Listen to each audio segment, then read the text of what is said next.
Hi everyone, welcome to another video.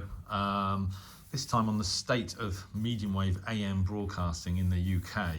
Another quite a sort of depressing read really, but again, it's good to see it in black and white in the World Radio and TV Handbook.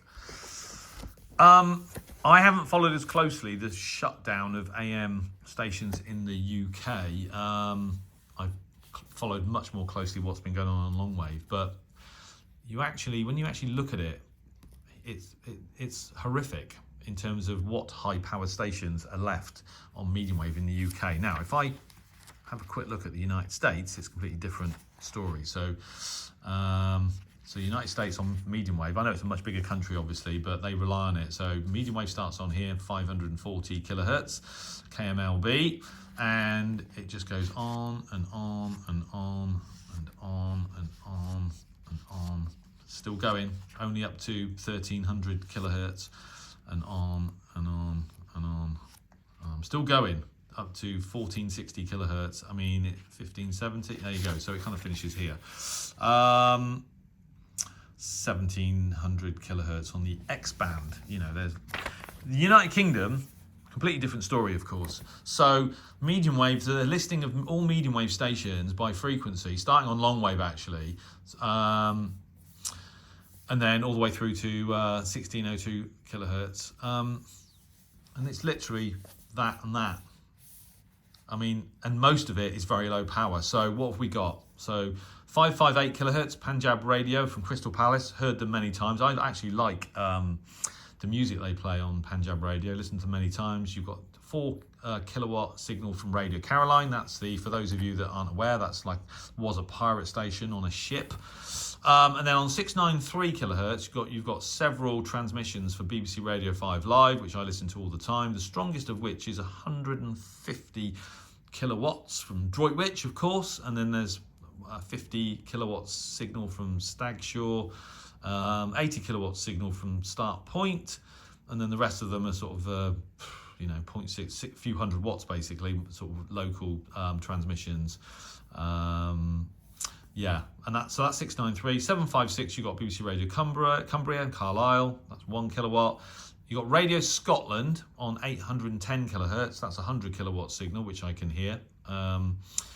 Then you've got BBC Asian Network 0.2, so that's 200 watts from Wolverhampton. BBC Asian Network, Leicester, 700 watts. Another transmission for Cumbria, Barrow in Furness, 1 kilowatt. I mean, it's just all local low power stuff. And then you get to BBC Radio Wales on 882 kilohertz, which I do actually listen to sometimes to make a change. The 10 kilowatt signal from Washford, which comes in very strongly here in Oxford.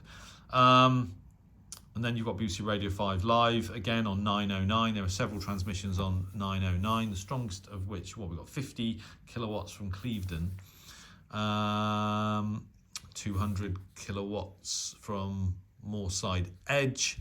What else have we got? I mean, the rest of it's basically sort of fairly low power, 50 kilowatts from Westerglen. So in terms of very high power, all we've got is BBC Radio 5 Live on 693 kilohertz on 909, BBC Radio Scotland on 810, and Radio Wales on 882 kilohertz. Then you get to TalkSport, because between 909 kilohertz and 1053 kilohertz, it's just very low power local stuff again, and not many. There's, from 909 kilohertz to 1053, there's 1, 2, 3, 4, 5, sort of 6 broadcast stations. I mean, that's literally it. TalkSport on 1053 and 1089. There's a couple of sort of high power transmissions there. Then it's down to sort of 1 kilowatt for BBC Radio Derby, and then from 1116 kilohertz all the way through to 1287, there's nothing stronger than 640 watts, which is smooth radio.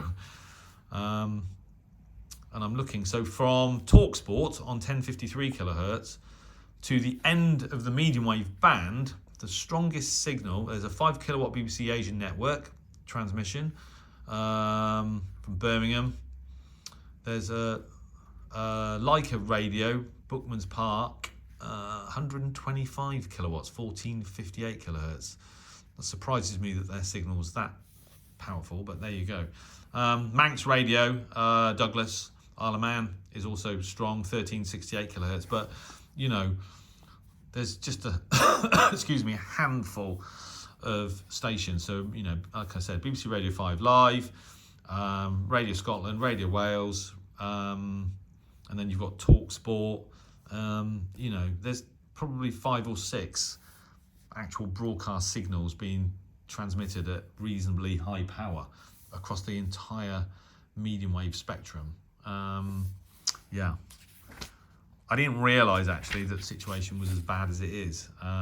You know, probably 2/3 of all the transmissions on medium wave from the UK are measured. You can measure them in sort of like single or hundreds of watts, which is less power than some of my amateur radio friends use. So yeah, so it's a sign of the times. There's, you know, there's FM, there's DAB, etc., which I don't particularly. I do listen to in the car, but don't enjoy listening to at home. Prefer the AM quality audio, which I know is lower quality than FM, but I just prefer the tone of AM broadcasting, particularly on long wave.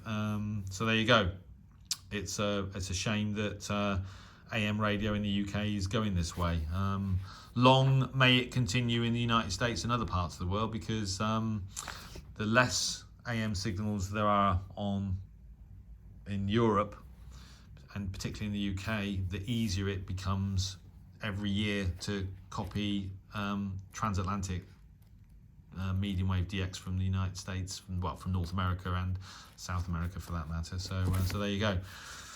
So that's about it. Slim pickings really, if you, particularly if you're trying to DX medium wave stations outside of the UK. You know, if you're in Europe or you're in North America and you're trying to hear some of this stuff, there's not actually very much to copy anymore. So, but again, like I said, it's a sign of the times, and all detailed very clearly and concisely in the World Radio and TV Handbook 2025 edition. So anyway, there you go. Not quite as depressing as long wave. We're down to, you know, single figures, but still not great.